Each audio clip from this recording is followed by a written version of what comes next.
रिश्तों में twist. I'm done with you, I'm done with this guy, I'm done with this शादी। मैं ये घर छोड़ के जा रहा हूँ।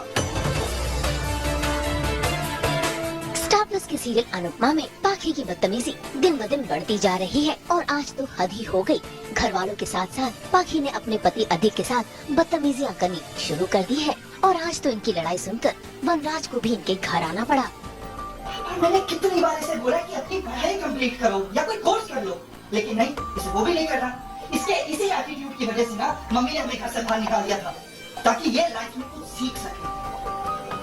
अपने पैरों पे खड़े होने की क्या वैल्यू होती है ना, वो इसे समझ आए, लेकिन नहीं, इसे वो समझ ही नहीं आएगी क्योंकि इसमें अक्ल ही नहीं है।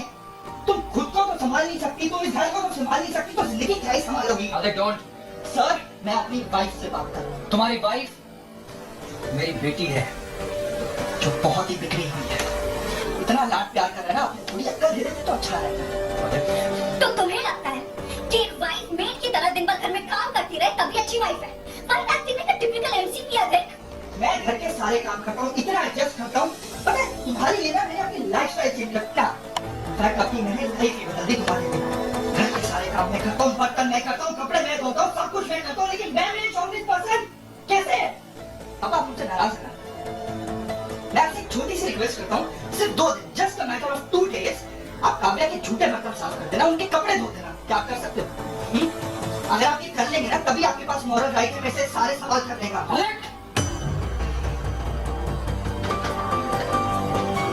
देखा, ये होता है टिपिकल मेल शॉपिंग पर्सन और एनसीपी। भाई वनराज को तो अब भी यही लगता है कि उसकी बेटी सही है, जिसके चलते वो अपनी बेटी के सामने ही अधिक पर चिल्लाने लगता है। हालांकि अधिक अपनी बात समझाने की कोशिश कर रहा है, लेकिन वनराज सुनने को तैयार नहीं। वो तो अपनी बेटी के प्यार में पागल है, इसीलिए देखिए कैसे अपने दामाद को बेटी के सामने ही न सिर्फ गुस्सा रहा है बल्कि दे रहा है अल्टीमेटम भी। Let me make this very clear, पाखी, मुझे इशू तुम्हारे काम ना करने से नहीं है, तुम्हारे इस बिहेवियर से। तुम अगर मुझसे ढंग से बात करोगी, मुझे रिस्पेक्ट दोगी, तो मैं तुम्हारे हाथ पैर तक दबाऊंगा। तो इशू है किस बात से आदित्य? मुझसे या इस बात से कि मेरे मायके वाले मेरा अच्छे से ध्यान रख रहे हैं, लेकिन तुम्हारी दीदी और तुम्हारी चीची को अब देखने तक नहीं आए कि तुम जिंदा हो या मर गए। पाखी, Enough of this nonsense, बस। जो बात करनी है शांति से करना। तुम मेरी बेटी से ऐसे बात नहीं कर सकते। वार्निंग है, अभी समझ जाओ वरना।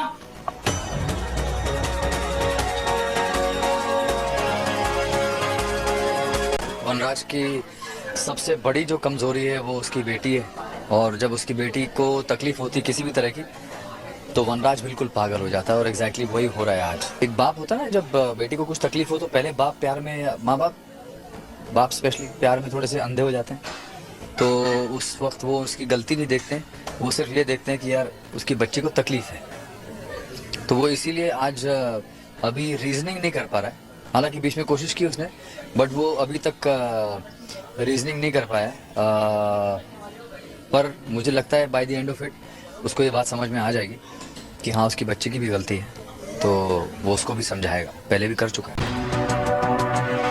भाई पापा के घर से जाने के बाद पाखी ने हद पार कर दी है और वो अधिक को अपनी नाराजगी जता रही है, और इसी नाराजगी में जैसे ही वो अपना गुस्सा दिखाने लगी और चीजों को उठा कर फेंकने लगी, तो गलती से वो चीजें अधिक को जा लगी और अधिक का गुस्सा आपे से बाहर हो गया और वो पाखी को छोड़कर वहाँ से चला गया।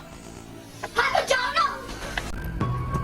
पापा के दम पे उड़ने वाली बिटिया रानी ने अपने पापा वनराज से झूठ तक बोल दिया, जिसके चलते वनराज पहुंच गया है कपाड़िया हाउस और वहां जाकर वनराज ने मचा दिया है हंगामा। इसने मेरी बेटी के ऊपर चिल्लाया, उसे धक्का दिया, मेरे मना करने के बावजूद, इसको वॉर्न करने के बावजूद भी इसने ऐसा किया है। मिस्टर शाह आदित्य ऐसा लड़का नहीं है। एक बार इससे भी तुम पूछे कि हुआ क्या है, शांति से बात कीजिए। अरे मेरा कोई ऐसा कर नहीं सकता। तो मैं क्या झूठ बोल रहा हूँ? झूठ बोल रहा हूँ मैं? ये बातें शांति से नहीं हो सकती है। तुम हमेशा काटने को क्यों तैयार रहते हो? चुप रहो। क्यों चुप रहा हूँ? क्यों चुप रहा हूँ मैं? हाँ क्या?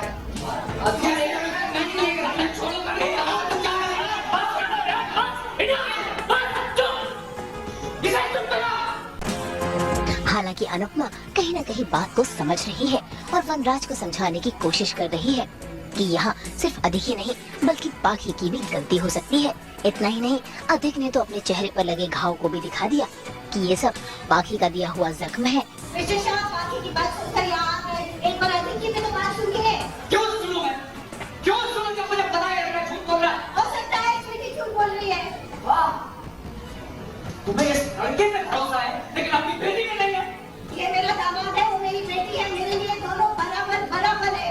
मम्मी, मैंने पाखी को चोट नहीं पहुंचाई, बल्कि ये चोट में पाखी की वजह से लगी है। ये पाखी ने पहुंचाई है मुझे चोट, मैंने कुछ भी नहीं किया। अब प्लीज मेरी बात समझने की कोशिश करो। मैंने पाखी को नहीं हाथ पहुंचाया, नहीं धक्का दिया मैंने उसे। प्लीज ट्राई टू अंडरस्टैंड, मैंने नहीं दिया उसे धक्का। हाँ, हमारे बीच में आर्गुमेंट हुआ था, लेकिन मैंने उसे धक्का नहीं दिया। भाई अधिक ने तो पूरी कोशिश की है सच बताने की। अब देखना होगा कि वनराज के सामने उसकी बेटी की सच्चाई आएगी या नहीं, या फिर एक और बना हुआ रिश्ता इस बार फिर से बिगड़ जाएगा।